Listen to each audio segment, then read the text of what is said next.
How often can you feed your discipline? How often can you feed your character? Can you feed your integrity? Can you feed your focus? Can you feed your maybe empathy for empathetic listening and empathetic leadership? So, and here's the other thing too that it comes down to is in order to lead others well, we got to lead ourselves well. How how good are you at not listening to your own excuses, my own excuses? How good am I at that? I've got a lot of room to improve in that area. Welcome to the EQ Gangster podcast, where you will learn practical tools to grow your mental and emotional health and intelligence to be the best version of yourself, both at work and at home. It is real, raw, and transformational. The journey of emotional growth isn't easy, but it's worth it. I believe in you. EQ Gangsters, what's up? Hey, so as you can see, we're walking in a beautiful snow globe. Well, for those of y'all that are watching this on YouTube. So here's the thought, the episode for the day is, at what point do you cave and allow comfort to trump character or even affect or impact your decision making?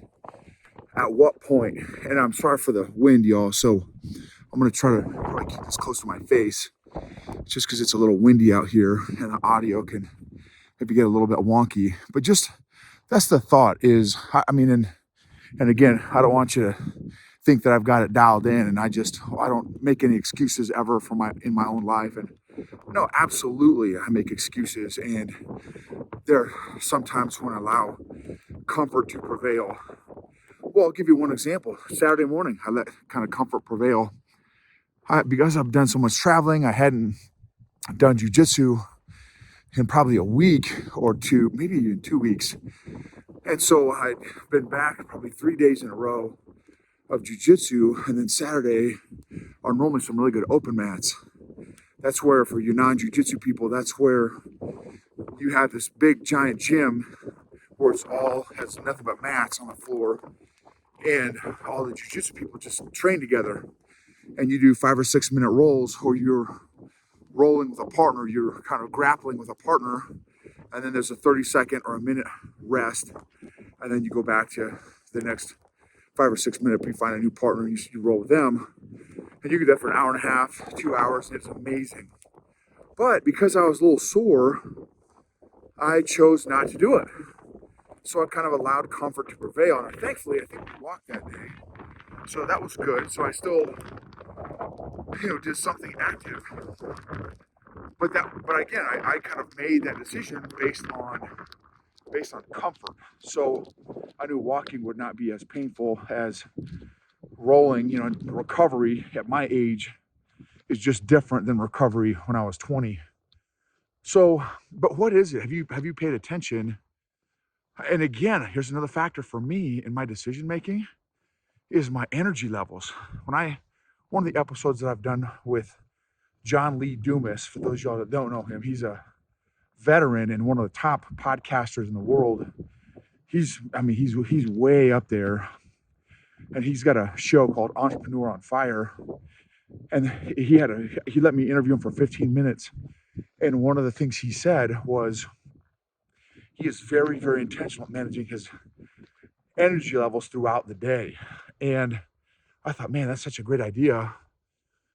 In the past, I have not been self-aware enough to even notice what my energy levels are and not even realize or pay attention to the effectiveness or lack thereof of my decision making, and seeing how it slowly drops over time as my fatigue increases.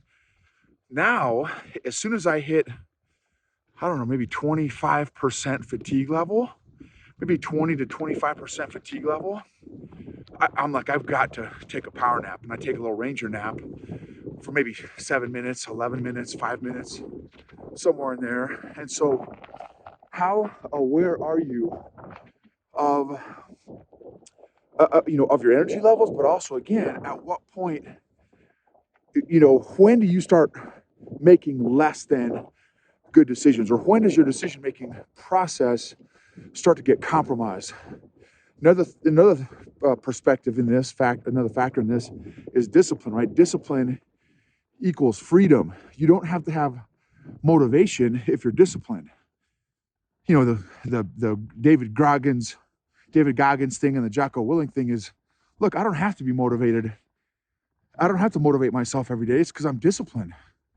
It doesn't matter how I feel. Joe Rogan said, as soon as he feels that little sissy inside of him start to say, oh, man, don't do the cold plunge or don't work out today. He's like, that's my trigger to immediately cold plunge and immediately work out. So that's something to, to chew on, right? Do you have a positive trigger in your own life that will get you over that, maybe that comfort spot where it's like, oh man, I'd rather stay warm, or I'd rather not go work out today, or rather not do my daily devotional, my daily Bible time, or I don't want to go to church, or I don't want to fellowship, or I don't want to eat well, or, whatever your thing is, pay attention. And how can you create some positive triggers to increase and grow your discipline and celebrate? When I saw the snow today, it started to snow, and I looked outside and snowed, I'm like, oh, I gotta go outside. I gotta go walk in this because it is so beautiful and amazing. And sometimes I would normally cave. Oh, it's too cold. But now that I've been about maybe a year and a half now with cold plunges and stuff, now the cold, I have a different mentality about cold and cold weather and that kind of thing. So just something to pay attention to each day, and maybe track it daily, track it weekly. Try to, when you feel the comfort self rise up inside of you, try to make a decision that feeds discipline. Whatever you feed grows, whatever you starve dies. Whatever you feed grows, whatever you starve dies. So how often can you feed your discipline? How often can you feed your character? Can you feed your integrity? Can you feed your focus? Can you feed your maybe empathy for empathetic listening and empathetic leadership? So, and here's the other thing too, that it comes down to is, in order to lead others well, we got to lead ourselves well.